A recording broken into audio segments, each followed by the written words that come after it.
Je m'appelle Sylvie Senanedge, je suis responsable talent chez Engie. À ce titre, j'accompagne des collaborateurs haut potentiel qui sont amenés à devenir un jour cadres dirigeants. Donc je les accompagne dans leur trajet de développement personnel pour développer leurs compétences, particulièrement leurs compétences relationnelles. Donc tout ce qui est autour du savoir-être.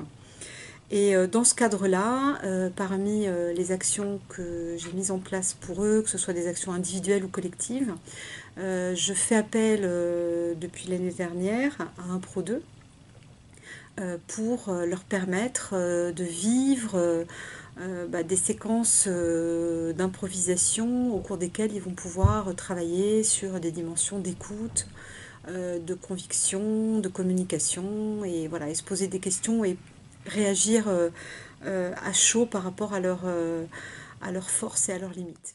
Alors j'ai vécu au cours de ces journées de formation une séquence autour des jeux de rôle et du pouvoir de conviction. Et du coup, qu'est-ce que vous en avez pensé? Et puis qu'est-ce que ça a pu vous apporter?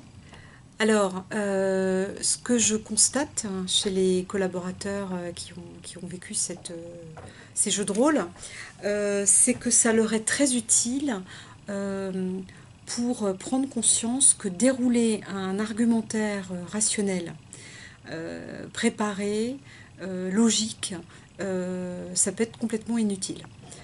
Et que ce qui va faire la différence pour arriver à convaincre l'autre, c'est de pouvoir d'abord s'intéresser à la personne et donc s'intéresser à l'autre, découvrir ses peurs, ses failles, ses émotions, pour pouvoir ensuite partir de là et trouver à ce moment-là des arguments pour le convaincre.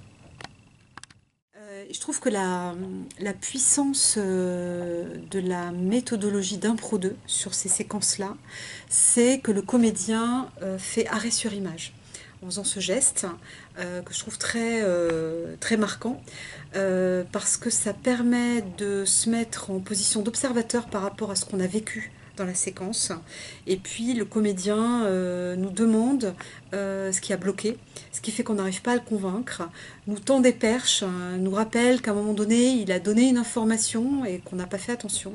Et du coup, ça permet de redémarrer en fait à chaud et de tester des nouvelles façons de faire, des nouvelles façons de dialoguer, de nouvelles façons d'écouter l'autre. Et c'est cet arrêt sur image qui permet de repartir autrement.